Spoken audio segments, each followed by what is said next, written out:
that is to keep inside and keep as safe as much as possible, because I do believe our lives and the lives of our friends and family do depend on this moment. So I thank you for joining me here today. Yesterday, as you guys know, I went at the request of the Governor General, and she made available to me the instruments of appointment as the leader of the opposition here in Grenada. I requested of her that instrument 2 weeks ago, and in her own deliberate judgment, that was done yesterday. Like I said before, I want to express my gratitude to my family, to my God, to my friends who have been a pillar of support for me in this time. I make a stand now because I believe in democracy. And sometimes, regardless of what time it is, we must stand for democracy. Yes, we are in the fight and struggle for our lives, but I have known people that have fought and died for democracy. So I think this is a fight that is worth fighting for, even at this present moment. And I hope and pray to God that He would give me the strength and to continue and to do the right thing always, so that at the end of the day, it is about the development of this beautiful country of ours and not ourselves.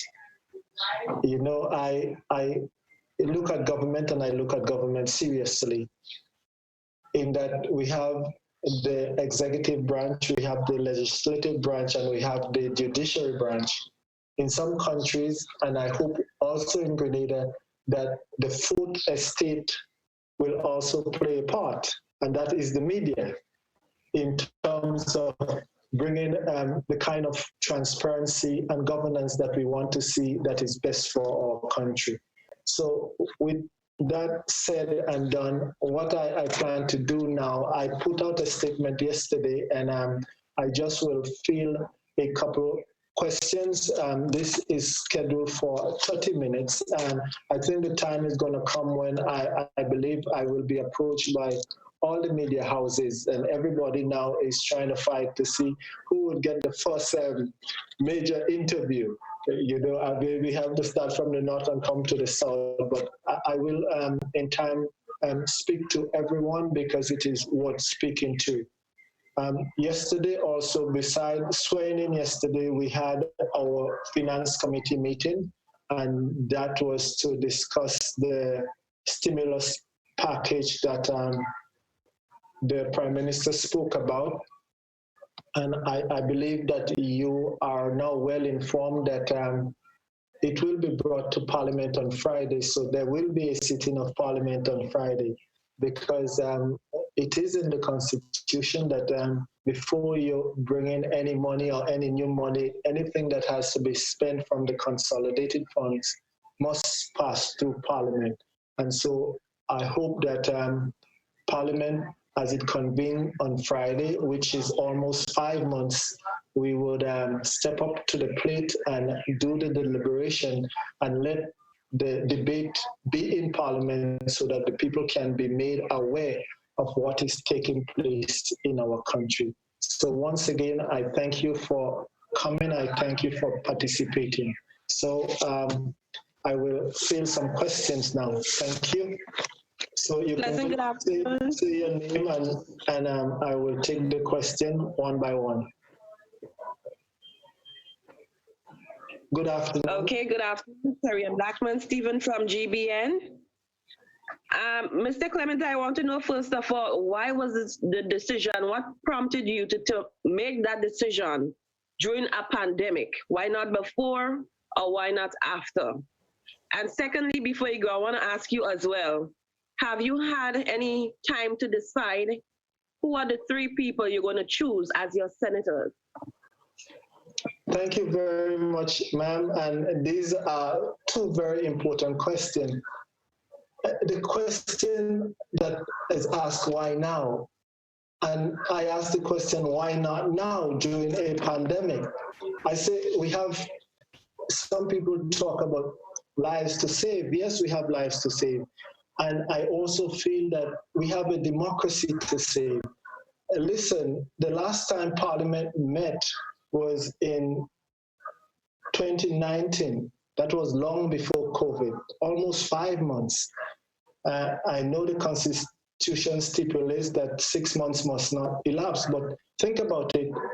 I'm sitting there and I heard that the Prime Minister announced this big stimulus package, and yet there was no talk about passing it through Parliament.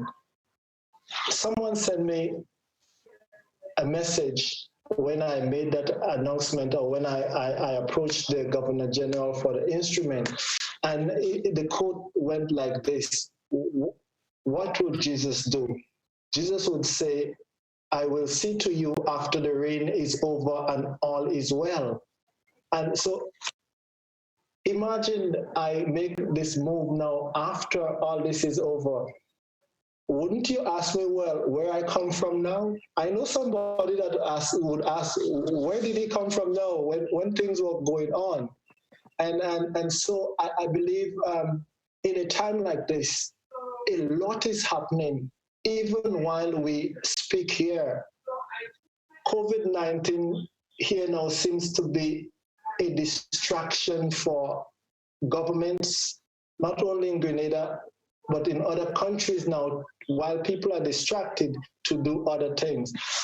I believe by moving, I have again raised the awareness of our Grenadian people that subtly there is a trend that is taking place in our country, as if, well, all decisions that are made by cabinet is law and is final. But we do have a parliament. And I do believe now that, you see, even under COVID-19, Friday we are meeting.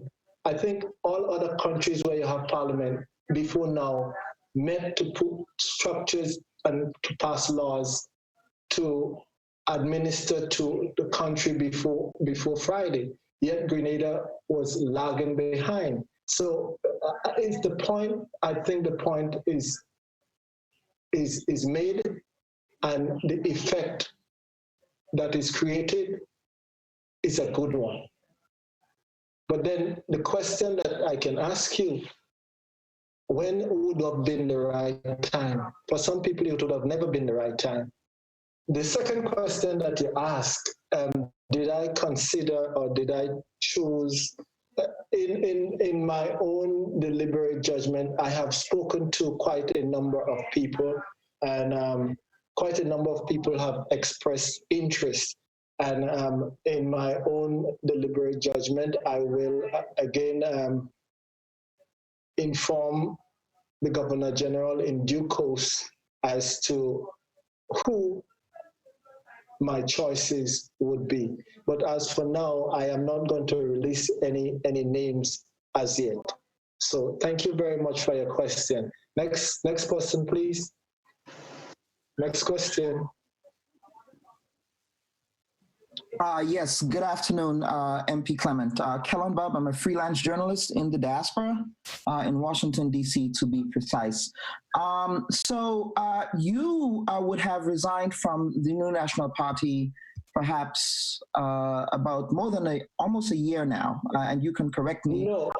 Let me correct you. I tender my resignation. I'm trying to understand the logic behind your decision not to immediately cross the floor at the point at which you left the New National Party, as opposed to now crossing the floor during this particular national emergency. What was your thought process?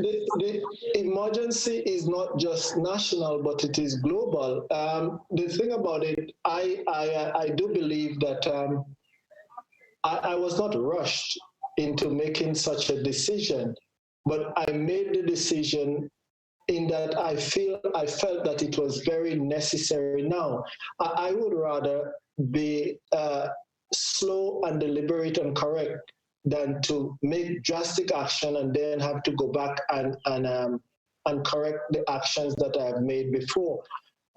Decisions like this are no light decisions, and so you can just imagine, especially now that it's a mammoth task to make a decision in a time like this. But in a time like this, again, as I said, to raise awareness of even the state of our democracy, things that are going on that would need the fourth estate to talk or to speak up and to do the investigative journalism and to probably help me and help Grenadians as to educate them as to what is the state of affairs in our country.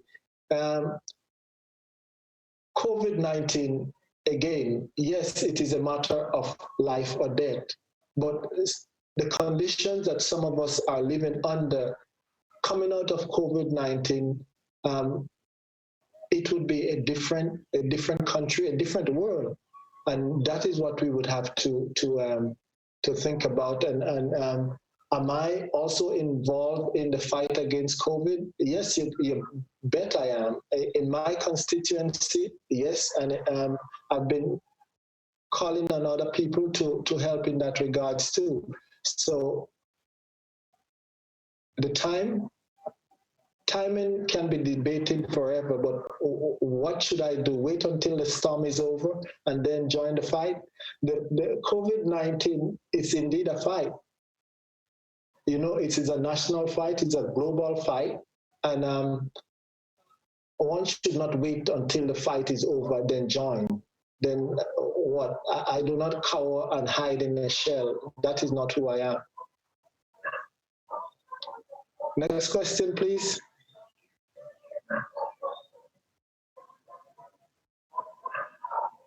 I see I have 8 participants, and I can. hello. If I can, if nobody else has a question, can I go ahead, please? Well, sure. Okay, I wanted, Mr. Clement, because you have been affiliated with the EP not so long ago, stop questioning your motive. What do you need to kind of allay fear that you are actually trustworthy? Yes, I have been affiliated with the New National Party and the New National Party for a very long time, from 1989 to 2019.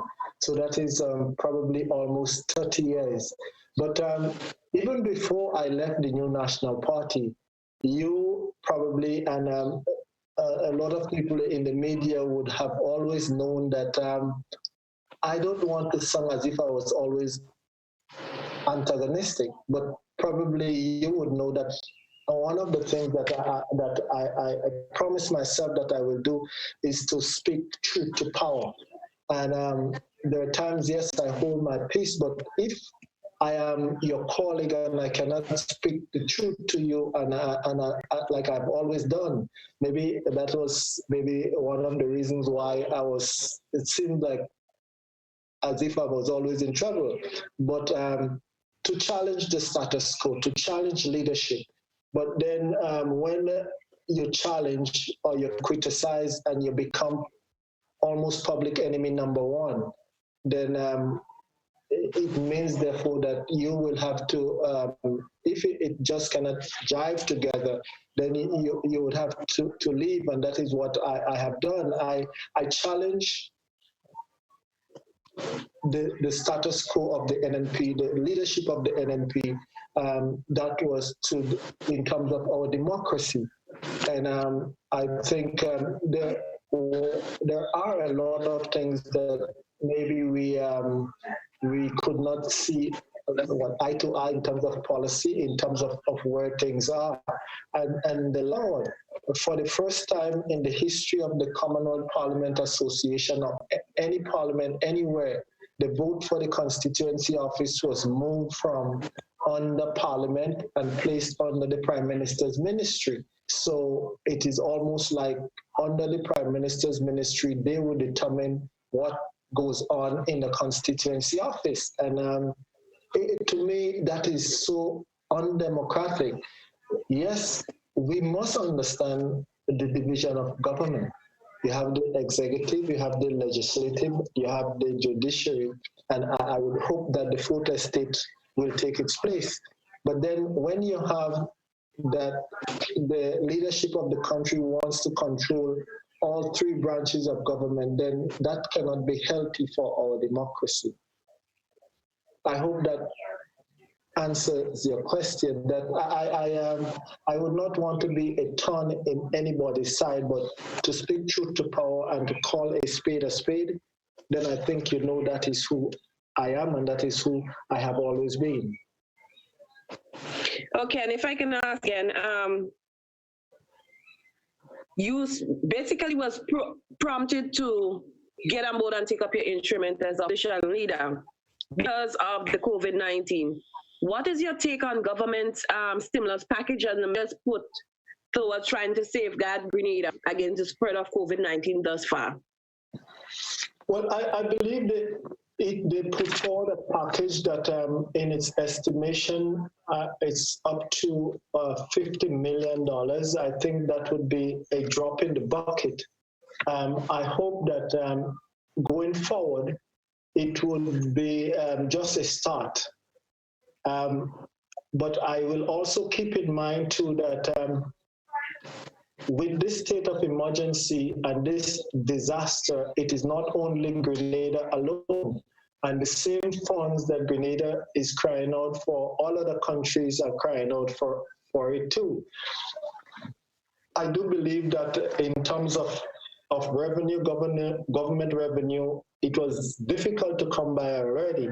And I know the revenue that will be collected from since then to now would have been even below, a lot below, maybe less than 50% of what is expected.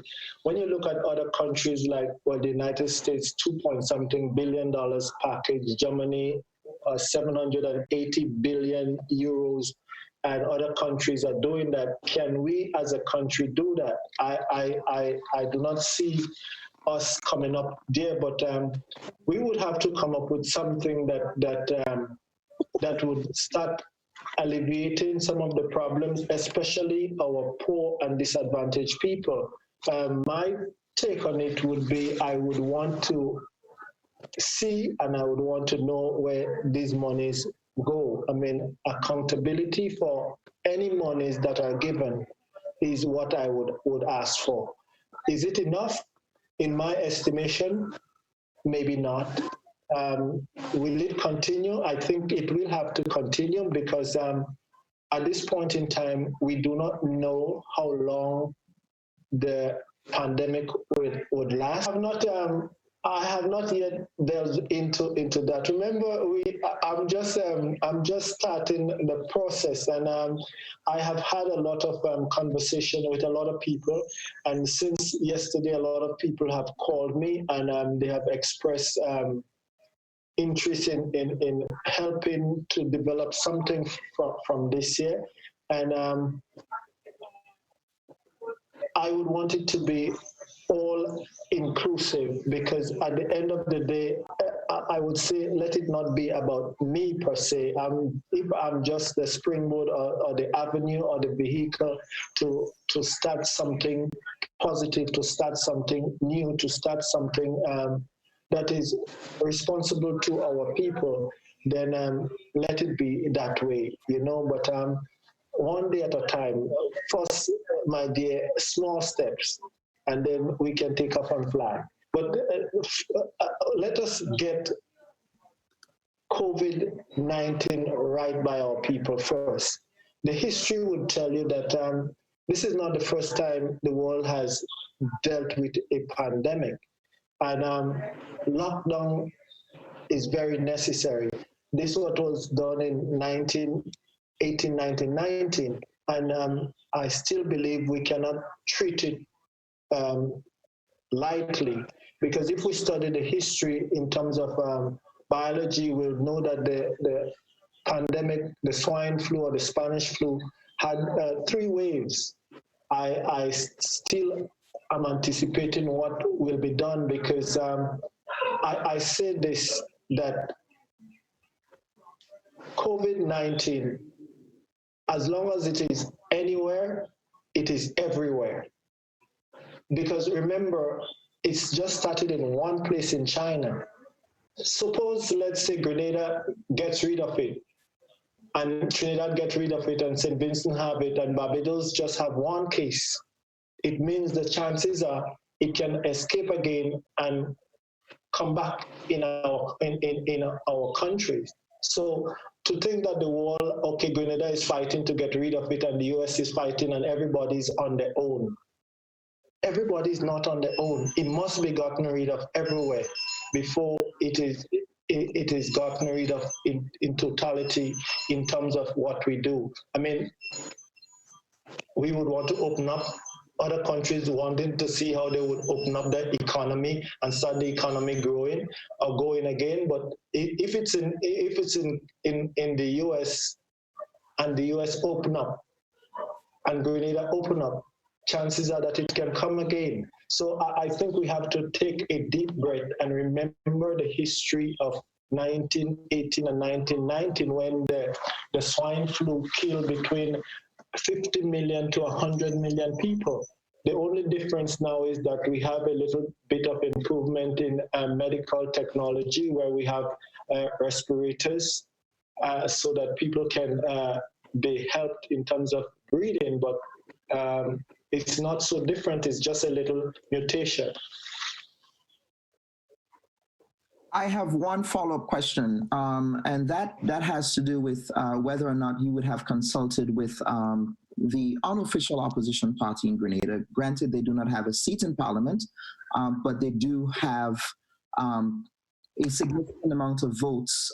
They received, of course, the runner-up votes by proportionality in the last elections. And so have you consulted with the leadership of the NDC? I have not at the level of the top echelons of the leadership of the NDC. I have had conversation with the 2 senators and some other supporters of the NDC, not just casual conversation, not in terms of joining NDC, but just in terms of taking Grenada forward in a progressive way, not any in-depth conversation towards that. Thank Mr. you. Clement, George Grant, can you hear me? Yes, I can hear you. Yeah, Mr. Clement, I'm sitting here listening with interest. You have Grenada in a very hopeful situation at a time when Grenada really needs hope. We're going through a very difficult time right now. I don't know you very well, sir, but what I can say is that over the years I have watched, and I admit, admired you in Parliament, because you do have a tendency to stand by what you believe. You say what's on your mind. Something's wrong, you say it's wrong. And not too many people in Parliament today can do that for fear. But at the same time, sir, while you may be the best man in the world right now, the truth is, simply by virtue of the fact that you are a politician, you're tainted. And that's sad. That's sad. That is very sad. Hold on. Grenada, I believe, wants to reach out. They're looking for somebody they can reach out to. Spend a few minutes, sir, explaining to the people why you should not be considered to be another politician. Speak to us. Thank you very much, Mr. Grant, for your question and your admiration. It has to do a lot with your upbringing. And I I come from very humble beginning.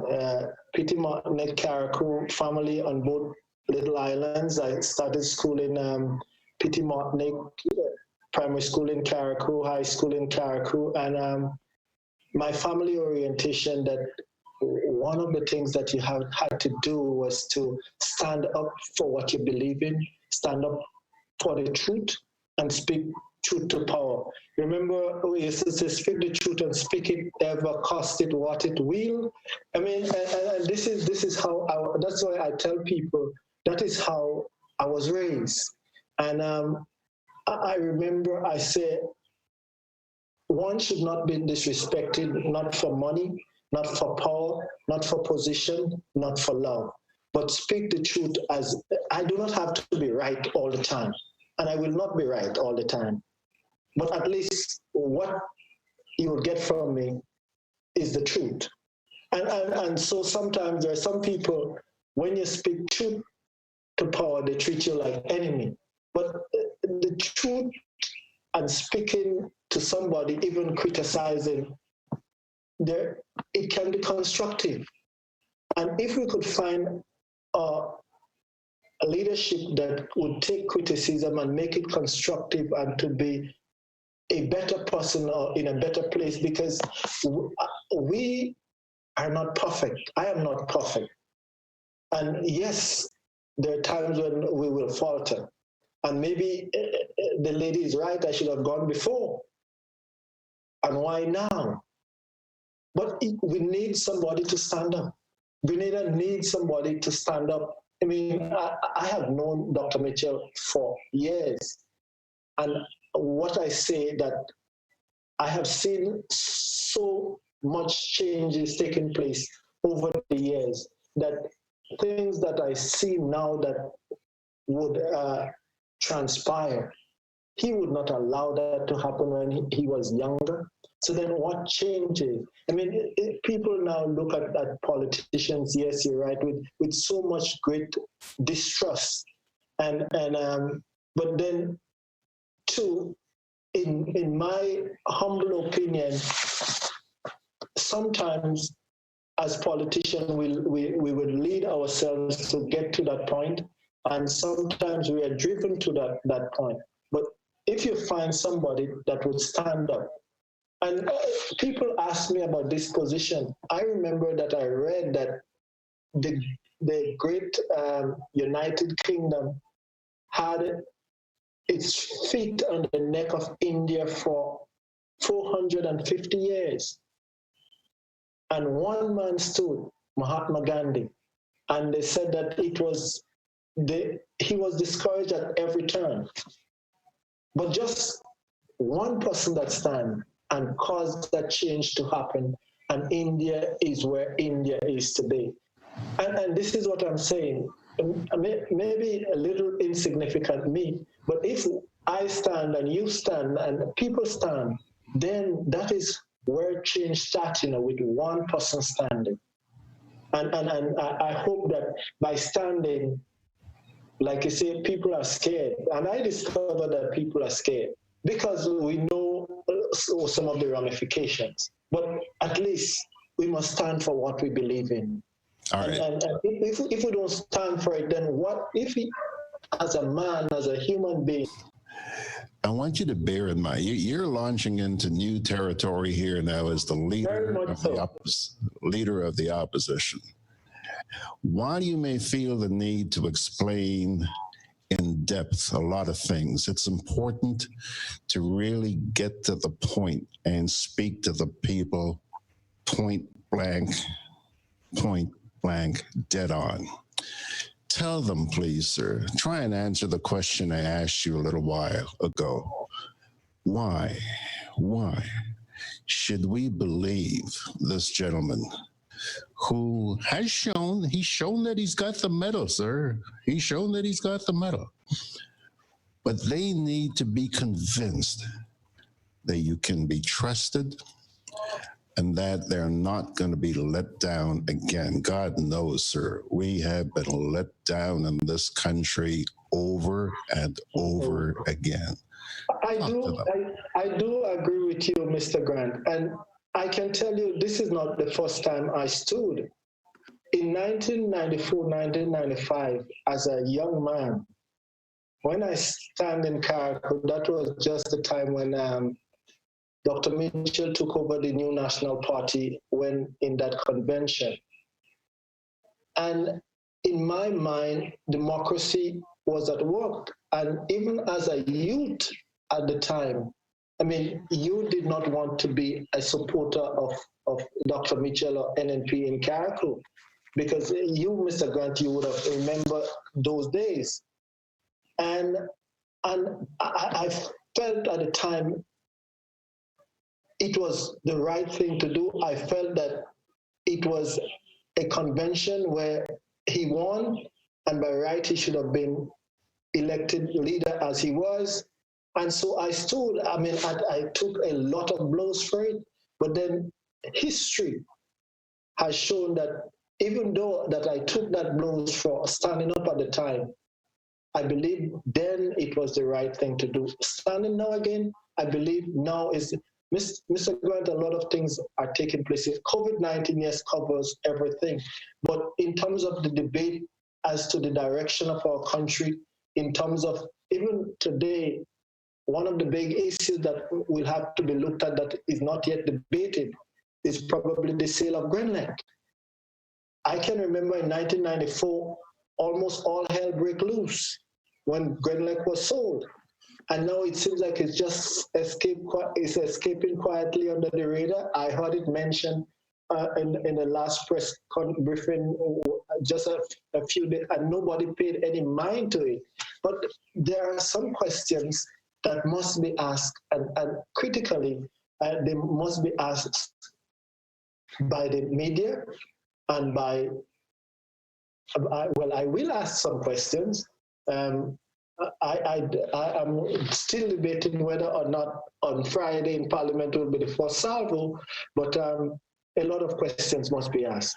I do not know if they will be answered, but I will stand up and continue to stand up for what I believe, because I believe in what I do. And yes, it is not an easy thing to stand up, and sometimes you're almost standing by yourself, because I go against what the park, Mr. Grant, and it is not an easy thing to leave the park where you could consider peace and safety and life, and to run by yourself. And now I am out there. But the truth about it, I stand and I say my belief in my maker, my king, my family, and a lot of people are standing by my side, Mr. Grant. So I have no fear that at the end of the Clement, Mr. Clement. Sorry, George. I gotta go. Clement, I gotta go. No, that's why. Gentlemen, the time will expire maybe in a minute. So I do not know if we can field any more questions, because it was like... I have one final question. I don't think you fully answered the question that George Grant was asking. The fundamental point is, why now? And what makes you credible as a politician trying to break from that particular mold? I don't think you've answered the question, but I have one question. I think Mr. George answered it in some respects, that what you see is what you get. And over the years, up until this point, nobody has ever questioned my deliberation or my motive, because I would ask the difficult question. I would say the things that other people refuse to say. And that is what has emanated from me from time and time again. It is not by accident I am where I am today, in that because I have asked the difficult question, I have challenged the status quo, and I continue to do so. What we say, come hell or high water, if I have to stand, that is what I will do. And that Mr. Clement, Mr. Clement, the reason why I'm sitting here listening to you is because I have seen your potential, sir. I know what you're capable of, sir. Believe me. We have to go. I have to run right now, and I'm sure Cullen has other questions to ask you, as does Sherry Ann. But, sir, I want to extend an invitation to you to join me on Sunday morning. you have a few days between now and then to think about it and think again about the questions that both Kellen and I asked you a little while ago, and try and provide us with an answer on Sunday morning. It would go a long way in getting you off to a good start, because there are a lot of people out there whose hopes are riding on you. Don't let them down. Well, Come talk with me on Sunday morning, sir. I will try. After this year, we'll communicate. I think I sent you an invite this morning, so you can probably shoot me an email, and we will get that program as much as I can. Right? Okay, and I'll tell you what. I would. If Kellen and Sherry would love to join in, we can do this all remotely. Remember, we're maintaining social distance, but I have the capability here. I may have to do so, and I would have to set up so that the social distancing can be maintained, and it may have to be done remotely. So, Mr. Grant, I will pick you up on that, and I would, at this point in time, want to thank everybody that joined, and there will be a lot of questions still to be asked. Everything cannot be answered in half an hour. It's just, what we say is just breaking out now, and in time, I will try to accommodate each and every one of you, as we move forward. So thank you, and I would urge each and every one of us to continue to keep safe, continue to keep our family safe, and adhere to the protocols that are in place. Thank you, and God bless you all.